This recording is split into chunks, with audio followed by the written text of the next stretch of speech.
ETF index mutual funds నేర్చుకుని stock మార్కెట్లో రాణించాలనుకుంటున్నారా? వెంటనే ఈ నెంబర్కి కాల్ చేయండి.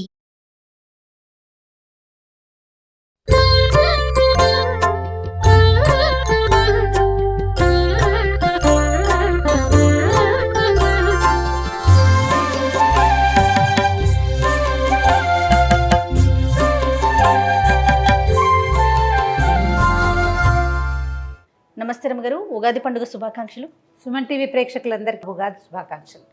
రమగారు, ప్రతి సంవత్సరం మనం ఉగాది పచ్చడి చేసుకుంటాం, కాకుంటే మనం స్టూడియోలోనే చేసుకుంటున్నాం. చక్కగా ఈ సంవత్సరం మనకి కిచెన్ వచ్చేసింది. సో కిచెన్లో ఉగాది పచ్చడిని చేసి చూపిద్దాం. ఉగాది పచ్చడి అనగానే 6 రుచులు, 6 రుచులతోటి. ఏమేమిటవి? ఉప్పు, పులుపు, తీపి, కారం, చేదు, వగరు. మన జీవితం ఈ 6 రుచులతోటే ఉంటుంది. అరిషడ్ వర్గాన్ని జయించలేము, 6 రుచుల్ని జయించలేకపోతాం. అన్ని రుచులు కావాలి మనకి, జయించాలనే ప్రయత్నమే చేస్తూ ఉంటాం. అయితే ఏంటంటే మనిషి జీవించున్నంత కాలం రుచికరంగా ఆహారం తినడానికే కదా జిహ్వ ఉన్నది. దానికోసం వెంపర్లాడకూడదు. కానీ రుచికరమైన ఆహారం తిన్నవాడు రుచ్యంగా మాట్లాడగలుగుతారు కదా. కాబట్టి ఈ 6 రుచుల్ని మన జీవితంలో భాగం తీసుకోవటంతో పాటుగా తీపితో పాటు చేదుని కూడా మనం తీసుకోగలగటం, దాన్ని దాటి దీని తర్వాత ఇంకొక రుచి వస్తుందని నమ్మటంతో మనం ఉగాది పండుగని మొదలు పెట్టుకుంటాం. సింపుల్ అండ్ ఈజీగా చేసేద్దాం. అట్లాగే ఏదో వేప పువ్వుని ఒక్కొక్క పువ్వు ఒలిచి బౌల్లో వేయి. అట్లాగే నమ్మగారు. ఈ లోపల మనం మామిడికాయ సంగతి చూద్దాం. ఇంకా లేత మామిడికాయలు తెస్తే వగరు బాగా వస్తాయి. ఇవి కొంచెం ఒక రవ్వ పులిపెక్కుతాయి నిజానికి, కొంచెం పెద్ద కాయలు అయ్యేసరికి. అవును, కానీ నాకు అనిపిస్తుంది రమగారు, వగరు రుచి తెలిస్తేనే తీపి యొక్క విలువ తెలుస్తుందేమో అనిపిస్తుంది. ఎప్పుడు తీయగానే ఉందనుకోండి, దాని విలువ మనకేం తెలుస్తుంది? మధ్య మధ్యలో చిన్న బిట్టర్ ఎక్స్పీరియన్స్లు అయితేనే కనిపిస్తుంటే అప్పుడు మనకి జీవితంలో ఉన్న మాధుర్యం ఏమిటో సరిగ్గా తెలుస్తుంది. అవును, లేకపోతే ఎప్పుడు హాయిగానే ఉందనుకోండి, హాయి విలువ తెలియకపోవచ్చు. మనకు ఉన్నదాని విలువ ఎప్పుడు తెలియదు మనకి. లేకపోవటమే వగరుగా ఉండటం, చేదుగా ఉండటం, అందకపోవటమే చేదు కదా. అవును, అయితే 2 సంవత్సరాల నుంచి చాలా ఇబ్బందులు పడ్డామండి అందరం కూడాను. ఆరోగ్యపరంగా కావచ్చు, ఆర్థికంగా కావచ్చు, పిల్లల చదువుల విషయాలే కావచ్చు. ఇంకా అసలు చదువుల సంగతి చెప్పకూడదు. స్కూల్ లేవు, కాలేజీ ఇబ్బంది పడ్డారు అంటే నేనైతే పిల్లలనే అనుకుంటానండి. స్టూడెంట్స్ చదువు అనేది అటకెక్కేస్తుంది. అంటే ఎలాగోలాగా కష్టపడి చదివినా ఆన్లైన్ చదువు ఏం చదువు కదా రమ్మగారు. పిల్లలకి స్కూల్కి వెళ్ళి నలుగురితోటి కలిసి ఉంటేనే కదా. అవును, ఆ సాంఘికమైన జీవితమే పిల్లలు గ్రోత్కి అదే ప్లస్. ఓన్లీ మార్కుల కోసం కాదు కదా మనం చదివించుకునేది. మరి ఈ సంవత్సరం అన్నా చక్కగా ఉండి ఆరోగ్యపరంగా, ఆర్థికంగా అందరం ముందంజ వేయాలని లేతకాయ భగవంతుని కోరుకోవటమే. లేతగా ఉంది బుజ్జికాయ. మామిడికాయలు అంటే కోరి తీసుకునే పద్ధతి కూడా ఉంటుంది. కోరటం కంటే చిన్న ముక్కలు తగులుతుంటేనే తగిలితే బాగుంటుంది. అయితే ఉగాది పచ్చడి తింటాం కదా మనం, పిల్లలు చాలా మంది లైక్ చేయం. కొంచెం వాళ్ళకి ఎట్లా కొట్లా తినిపిస్తుంటే, అంటే ఇందులో ఉన్న ఇది ఉంది కదా వేప పూత, అది మనకి చాలా ఆరోగ్యప్రదాయంగా ఉంటుంది. అలవాటు చేయాలంతే. అవును, ఇప్పుడు మామిడికాయలు పుల్లగా ఉంటాయి, కొంతమంది పులుపు నచ్చదు, కొంతమంది చేదు నచ్చదు. మరి ఎట్లా కొట్లా ఇది ప్రసాదము, ఇది తీసుకోవాల్సిన వస్తువు. తర్వాత ఏమో దీనివల్లే మనకి ఇప్పుడు వచ్చేటువంటి ఈ సీజన్స్లో ఎండాకాలపు మొదటి రోజుల్లో వచ్చే చాలా సమస్యలు తగ్గుముఖం పడతాయి. అవును, సంవత్సరం అంతా కూడా మనం వేపపూత తీసుకోగలిగితే చాలా బాగుంటుంది. అద్భుతం. తీసుకోలేకపోతాం, ఎప్పుడో కనీసం నెలకి 2 నెలలకి ఒకసారైనా. మళ్ళీ వర్షాకాలపు మొదట్లో, శీతాకాలపు మొదట్లో కనుక వేపపూతని, అంటే మన అది నిల్వ ఉండదు కదా, అంటే నిల్వ ఉంచుకోవాలి. పువ్వుని నిల్వ ఉంచుకోవాలంటే కడిగేసి కొంచెం గాలికి ఎండబెట్టమంటారా? ఎండలో కాకుండా పువ్వుని అంటే మనం ఒలిచాక కడగకూడదు, బాగా రాదు. ముందే ఒకసారి గుత్తులుగా ఉన్న పువ్వుని శుభ్రంగా నీటిలో జాడి చేసి, ఇప్పుడు మనం ప్రమాదాలు ఉన్నాయి కాబట్టి. అవును, నిజానికి వేప పూత మీద దుమ్ము ఆగదు, ఆకు మీద ఆగుతుంది, పూత మీద ఆగదు. కానీ మనకు ఒక అనుమానంగా ఉంటుంది కదా. కాదులే రమ్మగారు, ఇప్పుడు పొలాల్లో ఉన్న చెట్లు అనుకోండి, మీరు అన్నట్లుగా అనుకుంటాం. ఇప్పుడు రోడ్డు పక్కనే ఉన్న చెట్టు ఏదో ఒక అనుమానం, అదే ఎంత ఉండదు అని అనుకున్నా కూడా అప్పుడు గుత్తిగా ఇప్పుడు ఇలా ఉందా బంచ్, దీన్ని నీటిలో జాడి చేసి శుభ్రంగా గుడ్డబెట్టి తుడిచేసి కొంచెం ఆరనిచ్చి పూతంతా ఒలిచేస్తే, ఇప్పుడు నువ్వు పువ్వులు ఒలుస్తున్నావు కదా, ఈ మొగ్గలు కూడా రావచ్చు, ఏం కాదు. పుల్లలు లేకుండా చేసుకుంటే చాలు. దాన్ని కొంచెం ఎండలో పెట్టేస్తే అసలు ఎండలో పెట్టమంటారా? ఎండలో పెడితే మంచిది. మనం హైదరాబాద్ లాంటి చోట అయితే ఎండలో కూడా అక్కర్లా, పళ్ళెల్లో వేసి పక్కన పెడితే 2-3 రోజుల్లో డ్రైగా అయిపోతుంది. ఓకే. దాన్ని డబ్బాలో పోసి అట్ట పెట్టుకుంటే చక్కగా ఉంటుంది సంవత్సరం అంతా. అవునా? అనుమానం లేకండి. ఎట్లా వాడుకోమంటారు? దాన్నా? ఒకసారి చెప్పారు మీరు. నేను ప్రతిసారి చెప్తూనే ఉంటాను. ఇంకొకసారి కొంచెం నెయ్యి వేసి మూకుడులో తాలింపు వేసుకుని మూకుడైనా పర్వాలా, నెయ్యి వేయటము, కొంచెం జీలకర్ర వేసి ఈ వేపపోత కూడా వేసి వేగనివ్వటం.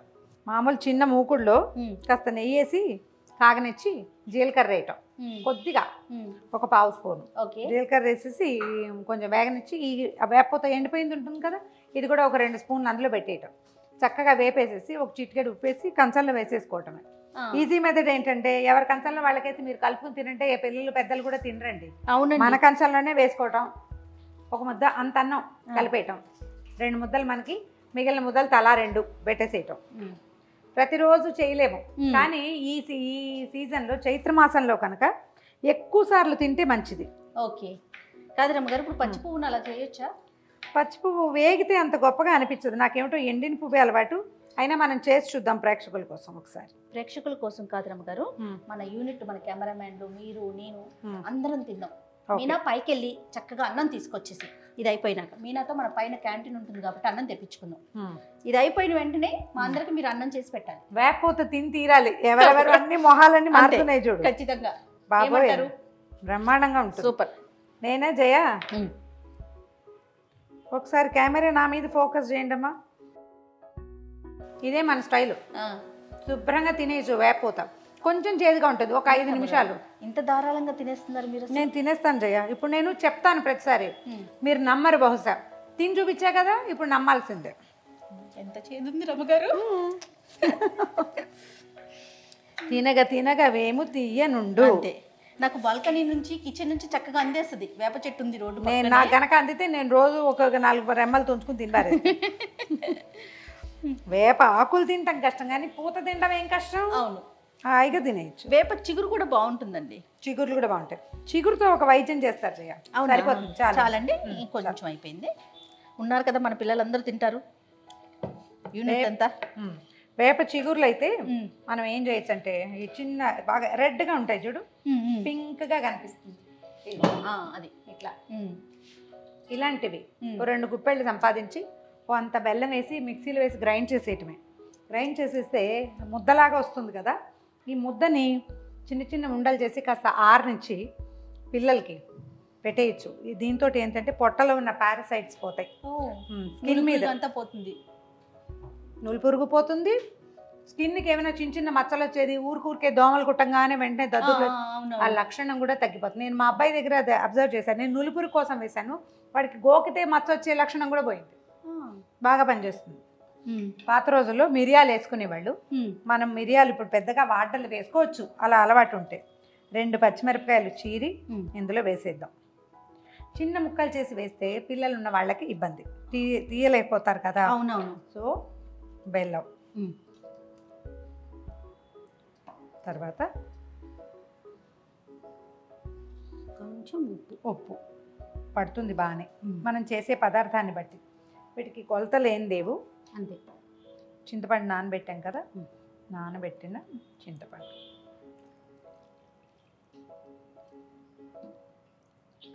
ఇదేంటంటే ఎక్కువ చింతపండు నానబెట్టి చిక్కగా గుజ్జు తీసి వేసుకోవచ్చు, లేదా కొంచెమే చింతపండు కొంచెం పలచగా తీసి వేసుకోవచ్చు, మన ఇష్టం. మన ఇంట్లో వాళ్ళు ఎలా దీన్ని తీసుకుంటారు అనే దాన్ని బట్టి. అయితే ఏంటంటే మనం రెగ్యులర్గా చేసుకునే దాంట్లో ఇప్పుడు ఇది తీర్థానికి తీర్థం, ప్రసాదానికి ప్రసాదంగా ఉంటుంది. దీని బైండింగ్కి అరటిపళ్ళు వేసే అలవాటు ఉంది నాకు, మా ప్రాంతాల్లో వేస్తారు. ఒకవేళ ఈ పద్ధతి నచ్చితే వేసుకోండి, అరటిపళ్ళు వేసుకుంటే ఇది చక్కగా మనకి పంచామృతం లాగా తయారవుతుంది, తినడానికి పెట్టడానికి కూడా బాగుంటుంది. ఈ మట్టి పాత్రల్లోనే చేయాలన్న నియమం ఏం లేదు జయ. అవునండి. చేసుకుంటే మట్టి పాత్రలో చేస్తే ఏంటంటే ఇప్పుడు కొత్త కుండలు కొంటాం మనం, ఎండాకాలం వస్తుంది కదా. అవును. సో ఎండాకాలానికి కొనుక్కుంటాం కాబట్టి ఇంకో 2-3 పళ్ళు తీసి ఇచ్చేసి బాగుంటుంది, వాసన కూడా బాగుంటుంది. అదొక అంటే పండక్కి ఒక ప్రత్యేకమైన విధానం లాగా ఉంటుంది. అయితే స్టీల్ పాత్రలో ఇంట్లో అలవాటు, మనము స్టీల్ గిన్నెలోనూ ఇతడి గిన్నెలోనూ చేసుకుంటాం. ఇతడిలో చెయ్యము, స్టీల్ గిన్నె మిగతా వంటలండి నేను అడిగేది. ఏదైనా పండగలకి అలా చేసుకుంటాం కదా, ఇది చక్కగా మట్టి పాత్రలో అవకాశం ఉంటే చేసుకుంటే ఇది ఒక టేస్ట్. అదే చెరుకు ముక్కలు వేసుకుంటారు, ఇందులో పుట్నాల పప్పు వేసుకుంటారు, దానిమ్మ గింజలు, తర్వాత జామ పళ్ళ ముక్కలు. వాళ్ళ అలవాటు ఆ ప్రాంతాన్ని బట్టి అంతే. మనకి మెయిన్ కావాల్సిన 6 రుచుల్ని మనం ఎలాగో వేసేసుకున్నాం. ఆ పైన ఏం వేస్తాము అనేది అంతా మన అలవాటుని బట్టే. అవును. బెల్లం కాస్త గడ్డలుగా ఉంటే నలిపేసేయండి. వేప వాసన చూడు ఎలా వస్తాం. అవునండి. ఈ చింతపండు, బెల్లము, అరటిపండు అవి కలిసేసరికల్లా ఒక మంచి అరమా వస్తుంది. రమ్మగారు రెడీ అయిపోయిందండి. అయిపోయింది. ఇదిగో ఇందులో ఏమిటి పాకం, అంతే కదా. పాకం ఏం లేదు కదా. అవునవును. జస్ట్ మనం ఉప్పు, కారం, పులుపు అన్నీ సరిపడా వేసుకోవాలి. చింతపండుకి సరిపడా బెల్లం, దానికి సరిపడా ఉప్పు వేసుకోవాలి. వేపపోత మన ఇష్టం ఎంతైనా సరే. ఓ మామిడికాయ వేస్తాం. ఇవి అందాజుగా చేసే పనులు. అవునవును. కొలతలు చెప్పలేకపోతే కొలతలు చెప్పలేము, అలవాటుగా చేసుకుంటే తెలుస్తుంది. చింతపండు కొంచెం పెట్టుకోండి, కొత్త చింతపండు, కొత్త బెల్లము వాడుకుంటే బాగుంటుంది. ఇది చేసేసుకుని తర్వాత మనం ఏం నైవేద్యం అనుకుంటున్నామో అది రెడీ చేసుకొని అది రెడీ చేసుకోవడం, దేవుడి ముందు పెట్టడం. అంతేనండి. అంతే. ఇది చేసి పక్క పెట్టుకుని ఒక్కొక్క ఇంట్లో ఒక్కొక్కటి ఉంటుంది. ఇది దేవుడికి నైవేద్యంగా పెట్టి తీసుకునే విధానం కొన్ని చోట్ల ఉంటుంది. ఇది దేవుడికి నైవేద్యంగా పెట్టవలసిన అవసరం లేదు. అవును. చాలా చోట్ల చెయ్యరు.